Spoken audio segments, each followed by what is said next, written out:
Hello, ladies and gentlemen. It's time for game number 2. I took a bit too long of a break. I misestimated, so I'm a bit behind the stream, but all good. Bans seem to continue in a similar fashion with the Gragunia ban on blue, setting up for a Lee Sin situation. I'm wondering now what the adaptations for Mad Lions are going to be, but the problem, because they had two major issues.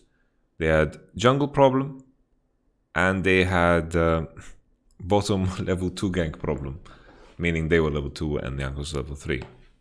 So I'm wondering if they just adapt now and pick Lee earlier, and then we get to see Yanko's play Rek'Sai into it, something like that. Syndra's out. First pick Yumi, I guess, again. I like the Ezreal takeaway, but now the question is if G2 is just going to look in vain first 3 instead of waiting for second wave and just give up Azir. Nautilus and Lee Sin. So last time we spoke about how Nautilus is better than Leona because Leona doesn't get hard count by cleanse because you have the freedom of going cleanse. And there's the Ezreal and the Trundle lock-in. It seems like it is a choice that G2 likes to do when they lock in Trundle into Nautilus specifically. This time around they see the Lee Sin, and the last time Jankos played Trundle it was specifically into a Lee Sin and a Nautilus, so maybe his opinion of the jungle matchup is that he likes it. I think it can go both ways.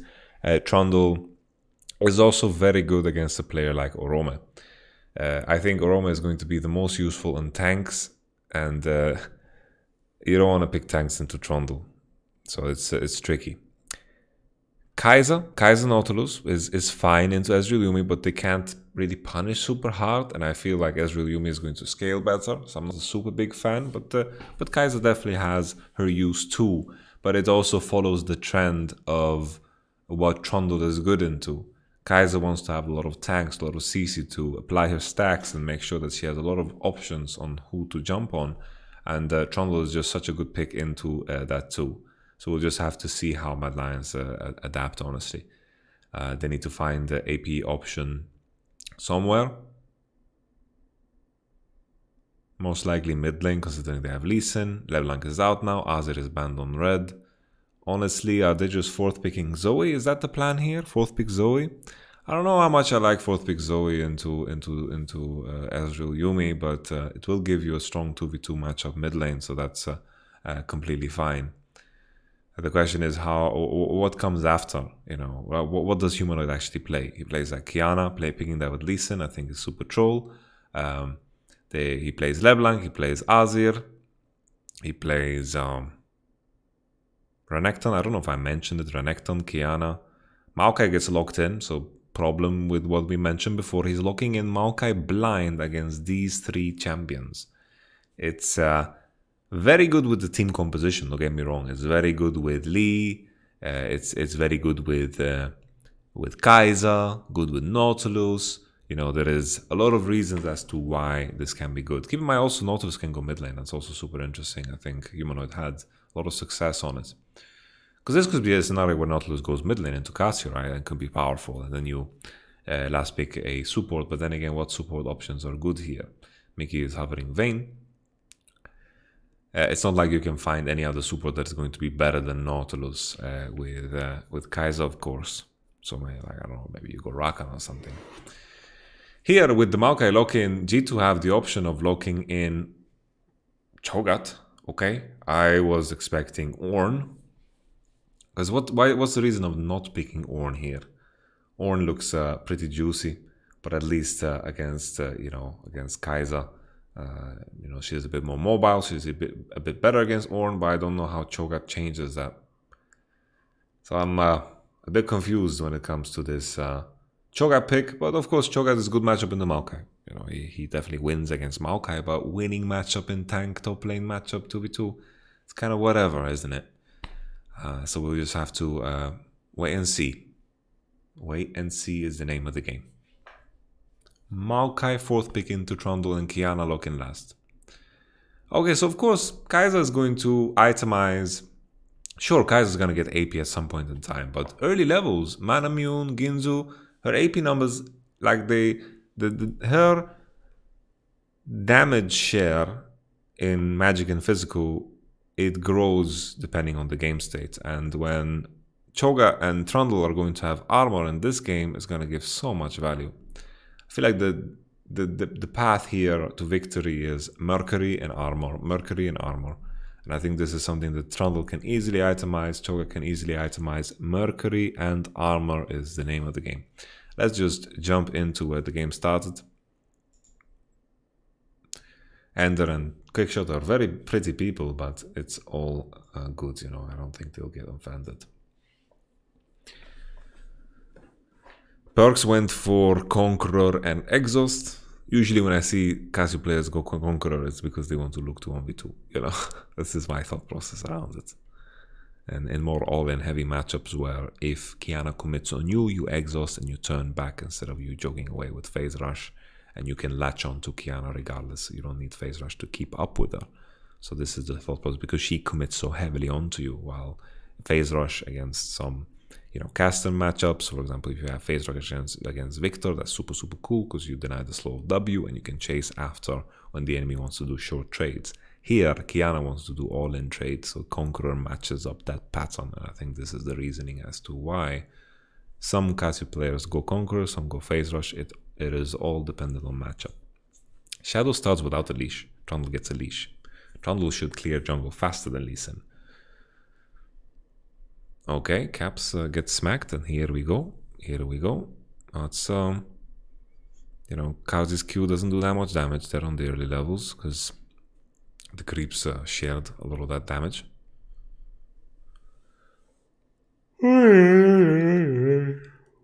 I always yawn. I always yawn when I talk a lot. You know, it's like casting the game on your own. You just peppering words at the screen. I forget to breathe, which is not a good thing. It's an easy path to a Darwin Award. You can see here what Perks is doing into melee matchups. He is a master at this because he plays so many melee champions as well. Is that he's stacking and crashing on third, making it as difficult as possible for Humanoid to harass on, CS under the turret now when it crashes. So slow push, don't hit at all, match the push of the enemy and make sure you keep slow push. You don't want to put yourself in a position where Humanoid, for example, you know, gets a level advantage, because if you don't push back and he matches the push, that's also a problem. Okay, Wonder should be dead here. He's fighting in the creeps. He's fighting in the creeps, looking for the Aroma kill, but it looks kind of iffy. He's trying to get... Oh, it's a Glacial Augment Cho'Gath. It's a Glacial Augment Cho'Gath. Ooh, greedy attempt here from Wonder. But this is a Glacial Augment Cho'Gath. That kind of changes things here quite extensively. I think that's something that Maokai can actually win into. And I think... Looking at the enemy draft, I'm considering going for that armor-heavy build that I mentioned, that it's just better coming into the mid-game, but I think the second part of the thought process is that Kai'Sa is going to be shredding you if you go for that build later on with the passive, but I think Qiyana kind of just one-shots the Cho'Gath that goes for this build, so we just have to see how it progresses. Perks has no cleanse, and this is a beautiful start for Mad Lions. Very, very beautiful. Yankos, can he flash? Honestly, flash, bite, and chase is worth to consider here. But now she reasoned up with the potion. She walked away. Humanoid had no flash. Yeah, maybe flashing would just be int.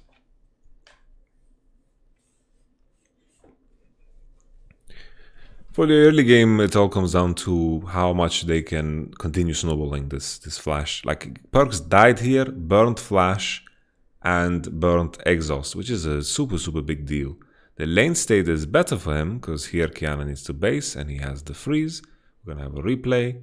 There we go, Humanoid with the EQ. So this is why in the previous game I spoke about how LeBlanc and Qiyana have similarities. They can always force fights on their terms. It's very difficult to avoid this. Cleanse would help you, but then again, Cleanse gives you too little value to justify picking it against a Qiyana. It's kind of awkward. It's kind of the similar thought process behind going Cleanse against LeBlanc. It's like, you're cleansing, but does it really do anything? You know, does it really do anything? So it's kind of a unique situation there, where these champions get a lot of value if the enemy goes Cleanse. So Humanoid still in Narco spot. Perks is keeping the freeze. Here on the bounce, when Humanoid reaches level 6, this is the kind of the climax that we're going to wait for if Mad Lions can continue to punish. Because scaling, I think Trundle makes it so G2 scale better because this Maokai is gonna die. Okay, that's a flash in. Kaiser was on base. Very, very nice bait, honestly. I think this will go very unappreciated by a lot of players, but the key thing here is that Kaiser stayed and they knew that Kaiser had base. So Kaiser had base, and then the usual move for a Nautilus there is to build a freeze, right? To build a freeze. Ezreal Yumi naturally want to make sure that Nautilus doesn't freeze. They walk up aggressively because they think Kaiser's in base, and at the same time, Lee Sin was bottom and Kiana was hovering. 3 summoners burnt, but the key one kept flashing caps, and the Mad Lions get a ocean on the flip. Very nice, very nice. Humanoid invested some time into this though, so Cassio got to keep freezing the wave. Wunder with his itemization choice. At this point in time, is stronger, of course. He has... oh, what the fuck? Oh. Oh, Rome. Oh, Rome. Oh, Rome. Ay, ay, ay, oh, Rome. I hope Rome recognized needs to go Abyssal Mask in this matchup. I love Abyssal Mask on Maokai. I think it's underrated. Kaiser has no flash. They're going in. Caps has flash still. That's a cute pillar. Cute pillar. Roma using TP. He's going to use a lot of creeps there. And G2 surviving a TP play. Honestly, let's applaud them. Let's fucking applaud them. They have learned. They have learned, guys. Beautiful. So, originally I said, you know, Cho'Gath is good into Maokai, and then I changed my mind when I saw the Glacial Augment because the grasp advantage is going to matter. Perks has no flash. I think he's in danger. He's going to be a dead frog. Dead snake. Sorry, not frog. I don't know where I got frog from. Okay, gets bounced around, tossed around like a shish kebab. Dead. I was talking about the Maokai and the Cho'Gath matchups because you get to itemize MR as Maokai, right? Even with this solo kill, eventually, you know, Cho'Gath is going to, you know, struggle against this MR beast. But those are the timers where you hope that your Trundle comes up and kills the thick boy on top. So I think, you know, the solo kill is definitely going to be relevant for Wunder. Caps failing E overall. Yeah, why not? Cap still, Perk still no flash now for 1 minute. We just have to watch how Shadow and Kiana maneuver themselves. Kiana's just sacrificing a wave. She's just rushing straight top. They're looking to kill Wunder, but Wunder has flash on. Mad Lions are collapsing on the Rift Herald. Always at 8-minute mark. I think this play at this point in time is predictable. But G2 with, of course, Ezreal Yumi might just be happy with this. You know, grab a couple of plates, and here there's the roots. They can reset the turret. Cassio is moving. Weird coordination there. Roma took 2 turret shots and Perks is moving. But I think this was a situation where they could actually maybe commit. That's the kick. Perks flash on in 2, 3, 4, 5. I don't know how many seconds, but he didn't have it up. And that's a kill. I felt like Mad Lions could be more aggressive here, even on the Cho'Gath. This was not a position where G2 was strong at all. And I think G2 was trying to squeeze every penny there. And they squeezed a bit too hard. And that penny went into their body and caused a copper poisoning in the shape of Cassio dying next to the blue buff. So this Mad Lions backed off, but they had better tempo on all members, and this is the exact position that we saw ourselves in the previous game. But this time around, G2 was a bit too greedy in their approach. And if he steals this, then my name is Jesus. Okay.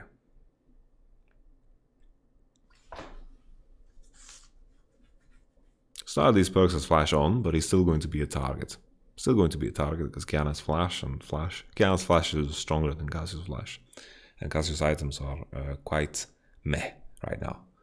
G2 need to be surviving for a very long time, and then later down the line, I think they will have a liability in this Cho'Gath and Cassio because no one's going to be able to farm side.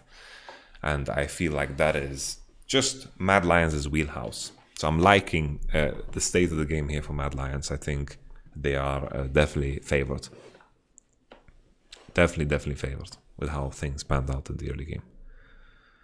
And Cho'Gath itemization choice. I just think you get so much value from armor, so it's silly to me that we get this Glacial Augment Cho'Gath. But Glacial Augment Cho'Gath is not weak, right? It's not weak. not trying to say that, but the Swifty Boots technology here on Nautilus is going to look to eat any spooky ghosts or any frozen holes that are going to be flying towards his teammates.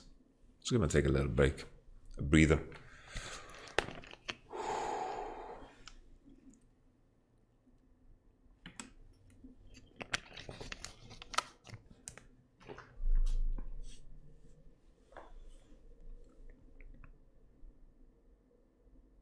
Interesting. Keep in mind here, Ezreal Yumi already got 3 platings on bottom, right? They got 3 platings on bot, and they're going to continue getting platings on top because they're killing easy platings. So in terms of platings, G2 are even. But they got a full turret on bot, of course. They got the turret break. Turks is not afraid. And the Rift Isle is going to continue. So in terms of platings, evenish, but gold-wise, Mad Lions ahead. Maokai is walking into top, and honestly, I think he can 1v2 easily. Because this Ezreal is not that strong right now. Armor going for solo kill. He can. There's no E. He definitely can go for solo kill. That's a TP, a Wunder. No flash on Orome. Frozen Holes. GOP. Orome mechanics. Maokai mechanics. The root. Walking the wrong direction there, Orome. But to each their own, brother. He was playing as if he's the one with the feast, but maybe he wouldn't survive anyway, so he just wanted to go for as much damage as possible. I'm not going to flame him too hard for that one. Maybe he couldn't get away. Hard to say without me going back in time, but I can't right now. I just wanted to do it in the shape or form where I just, you know, pretend I co-stream it, but not really, because I'm not allowed to. Oof.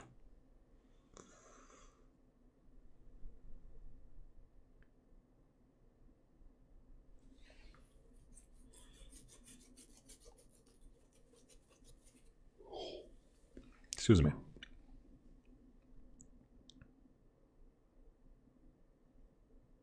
Kazi looking quite strong. Still the issue is for G2 who's going to go on side. Because mid-prior they can contest easily. Mad Lions don't have the easiest time to do it. Kaiser's gonna die here.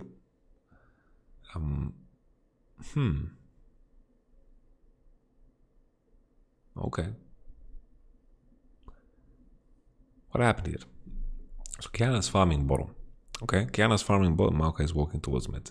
You guys are contesting top river. Big problem.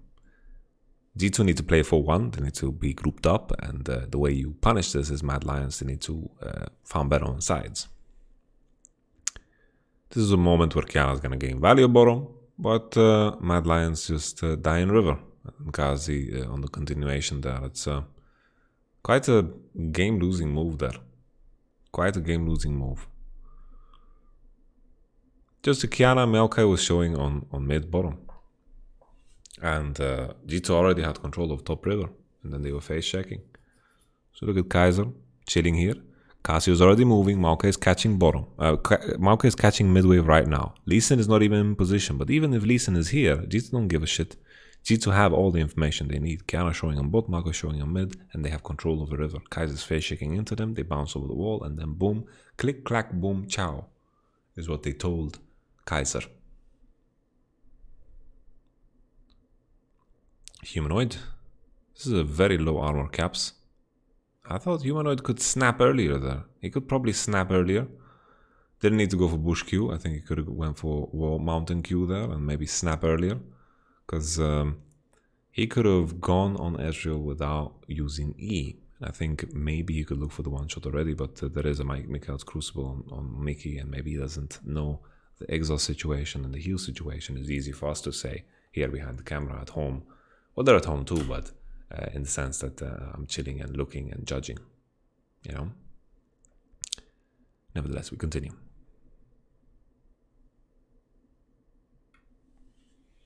That is a weird graphic, honestly. I'm gonna be honest and say that that looks weird. LEC Spring Finals tomorrow, 16. This is something that I could do in Paint.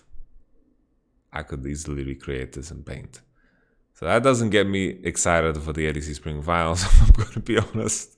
That's a terrible graphic.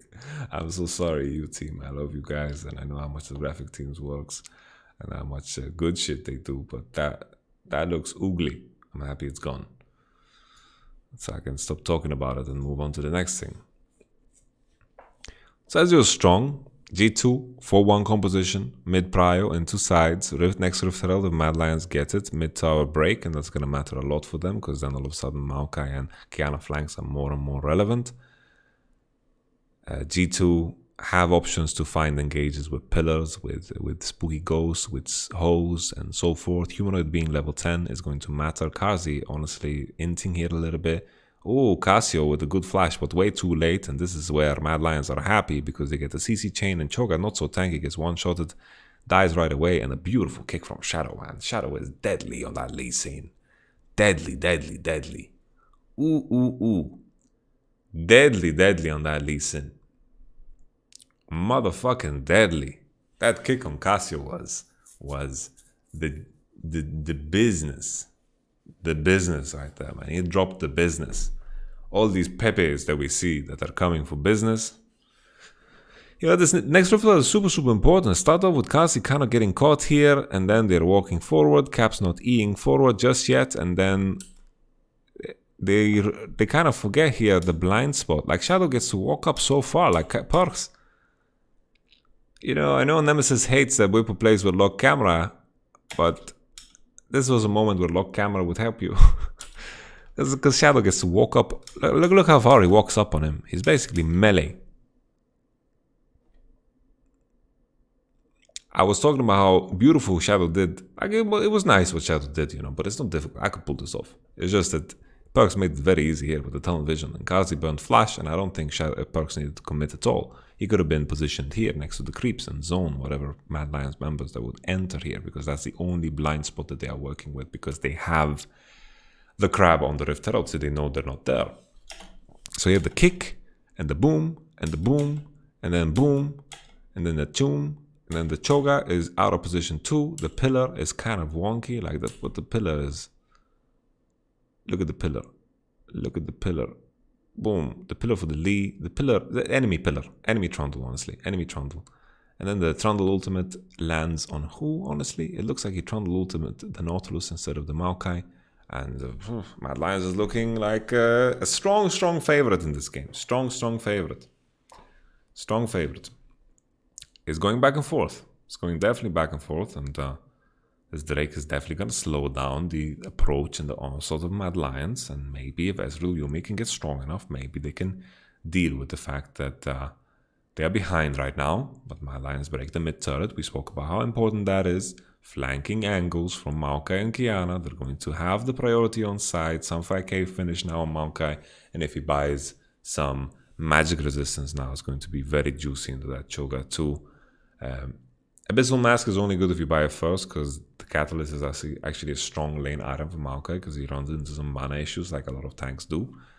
But now going for Adaptive or Spirit Visage is just better. I think Spirit Visage. I think it's tricky because Spirit Visage is so juicy for your healing, but I think Adaptive Helmet is just better because you become so weak against grievous wounds if you commit to Spirit Visage, and Adaptive Helmet will give you always guaranteed value against both Cho'Gath with the E and also Casio with everything that Casio does. Except her R. I get it, because sure. So he's going Spirit Visage. I think it's not good. Adaptive Helmet is the way here.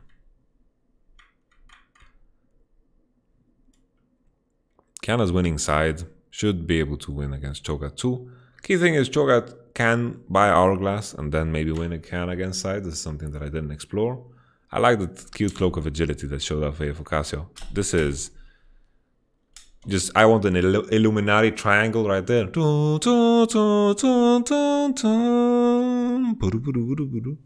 reason I want the Illuminati triangle, this is GT telling us that Caps is going mid again next split. This Cloak of Agility is just Perks missing AD carry. No, I'm just kidding.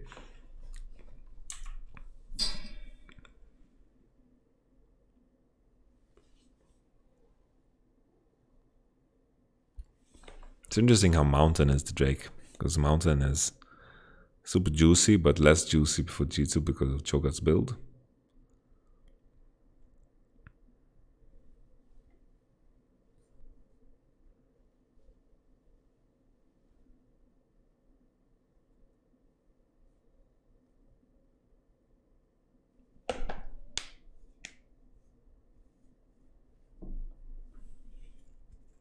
Humanoid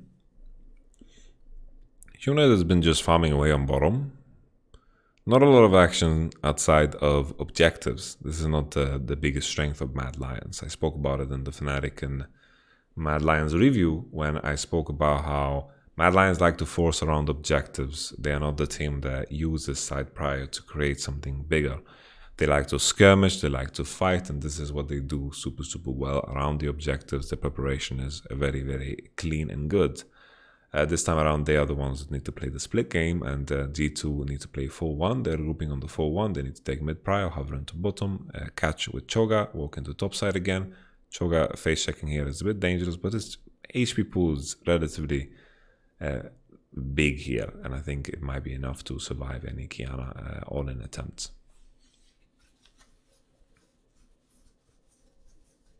I'm sure Zeke's Armguard is the next item of purchase here for Cho'Gath. Big item spike for G2 as well. Seros and Brave finished, Manamune finished. This is where G2 are looking quite strong. Cho'Gath has items finished too. No Manamune yet finished. Muramana, I mean, on Kazi. This is where Ezreal is going to be stronger, especially that breakpoint right before Kai'Sa gets her E upgrade. That E upgrade is going to be quite clutch. Usually you get it on the next dagger, but he is very high level. So maybe I'm wrong. He's level 12. Which is crazy.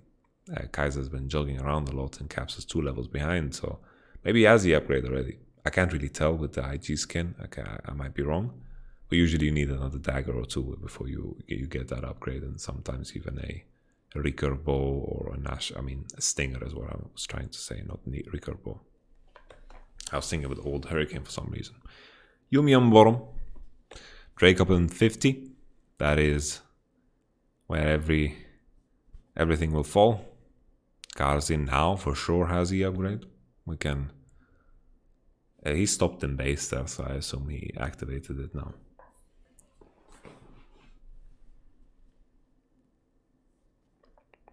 Orome on the right side of the map. I appreciate it. No grievous wound here for either side. So both Cassio, Ezreal, and Yuumi are getting super much value. And Trundle even. Maokai. You know, there's a lot of healing. Kai'Sa is in trouble. Kai'Sa is in trouble. That's a feast. And G2 preparing for this Drake way better than the Mad Lions. This is a lost fight and could lead into an Asher. If Kai'Sa can get chased here, he ults in an awkward spot. This is something that they can chase. Pillar soon on. Pillar very, very soon on. Q doesn't land, but it doesn't matter. This Trundle is here to party. That's a flash from Humanoid. Looks to walk in, but he's way too late. Armor on Perks. Very, very good into that lethality. Perks is super, super tanky, and this is a Nash situation. Nash situation, Drake situation, whatever you want. They might be afraid of a Shadow Steel. Understandable and relatable. They're going for the safe play of mounts, and with all these skills dropping, it's quite juicy. Quite juicy. So G2 was just first on location, and then Mad Lions tried to recover by face checking through there, and something that happened in the last game, very similar to this, when they caught Shadow and Kai'Sa in this area. But they have no information, no space, but they have a lot of time to work with because the next wave is coming. So if they play on this wave, they push, they look to play with these creeps, and then they have a lot more space to enter. They don't get destroyed the way they did. And then there we go. The ult of Trundle onto the Maokaiovic, and he is shrunk, small, tiny, clapped, destroyed. And G2 flipped the game on its head again. Very back and forth. You know, these fights are deciding who is in control, and now Kaz is getting caught, and G2 aiming for Nash. Maokai has no TP, and he was sighted on bottom, like Bigfoot. Cho'Gath also has Feast, so it makes it easier. Not a fan of the Zeliandria on Cho'Gath. I think definitely Zhonya's would be the better choice, but I think he is just capped on CDR, and that's why he is going for it. But then what comes into question is if, you know, Lucidity Boots was correct, and that's just a Feast, and Wonder is so goddamn huge and monstrous. Very nice Cho'Gath performance here. The Glacial Augment was definitely nasty, you know. It's you know, the question of itemization. You know, I thought that he was going to go for a more tanky version of Cho'Gath, but Maybe Glacial Augment Cho'Gath is just so much stronger that you don't care about itemization value. You know, there's definitely an argument to be made for that. I thought he would go Mercury, and Mercury is quite juicy into this team, and then Mercury into Zonias is what I would want to go for. Goes for Leandries, and Roma is going for Adaptive Helmet now as his third. Yeah, I think that argument can be made for sure. Cho'Gath is not something I see a lot in competitive, so you guys get to see my thought process live. So I'm okay with being wrong. I think hindsight 2020, maybe Cho'Gath, maybe Glacial Helmet is just too OP to just pass up on it, and maybe the Cho'Gath with just CDR and the classic Cho'Gath tank build would just be a someone that gets kited this game. I was just worried about how Kiana would impact the Cho, because we did see some fights where Cho'Gath got blown up. Shadow, oh, desperation. Desperation, but it's definitely time for desperation. The siege of Cho'Gath, Cassio, Ezreal, Yuumi is difficult. The Trundle pillars are also quite annoying. G2's composition has 5. It's hard to break through. Very difficult to break through. This series kind of seems said and done. Any hope for Mad Lions was quickly squashed in this game. There were some moments where I was hopeful because their composition looked like it was in a good position to control the game, but it just didn't seem like it mattered because G2 honestly did a very good job of keeping up tempo, and this game, Karzi honestly looked quite bad. Kaiser got caught, Karzi got caught, and Mad Lions is the team that is getting caught over and over, and this just seems like a quick 3-0 to me. Very interesting. Very, very interesting. 26 minutes. Wow. A lot of wonky fights, honestly. A lot of wonky fights. And I'm missing that clinical precision from either side. Like G2 didn't play a flawless game. They got caught in mid, and Kiana had opportunities to snowball, but it just never happened. Ezreal Yuumi was very happily farming away on bottom. Cho'Gath got a solo kill on Roma. That's something that is unacceptable, the solo kill. And Trundle was just power farming and getting a kill on mid, and Cassio was surviving. And then we had the big team fights that kind of settled everything. I think a lot of those went in Mad Lions' favor, and I thought that, when they were ahead, they would win split. I thought they would be able to force on Cho'Gath, kill him. At least it needed to be in fog a bit more. They broke mid turret. It looked good. But then G2 bounced back by catching them in both top side. They caught him in top. You remember when Kaiser was walking down river and he got caught. Got caught in mid lane as well. And then finally on bottom side. And the game is just crushed and over. Beautiful. Interesting. Very cool. The question that comes into everyone's mind is this G2 going to beat Fnatic? And I think they still need to play better than this in order for that dream to come true. So we'll have to see in the next game. Thank you so much for watching. Bless you and bless your face. I love cottage cheese.